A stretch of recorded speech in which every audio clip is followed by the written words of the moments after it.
Sumabog ang Bulkang Taal noong 2020 at idineklara ng off-limits sa mga tao magmula noon, kabilang sa mga naapektuhan ang mga hayop na nooy nasa paligid ng Taal.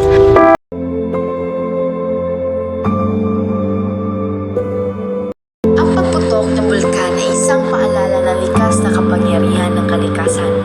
Sa isang iglap, kaya nitong magdulot ng pagbabago sa paligid. Mga bundok na umaapoy, mga abon na bumabalot sa kalangitan, at mga komunidad na kailangang lumikas para sa kanilang kaligtasan. Ngunit sa kabila ng mga panganib, may mahalagang aral na dala ito. Ipinapakita ng bulkan na tulad ng kalikasan, may mga bagay na hindi natin kayang kontrolin.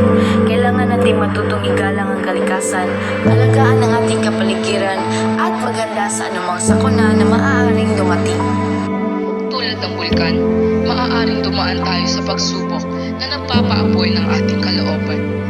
Ngunit, ang mahalaga ay kung paano tayo bumabangon at natututo mula sa mga ito. Huwag mawala ng pag-asa. Sa bawat pagsabog, may bagong pagkakataon para muling umusbong ang buhay. Ang bulkan ay sumasalamin sa kahalagahan ng kahandaan, pakikipagkapwa at pagmamalasakit sa kalikasan. Ipinapakita nito na sa harap ng pagsubok, may pag-asa at pagkakataon na muling magsimula at magpapalagay.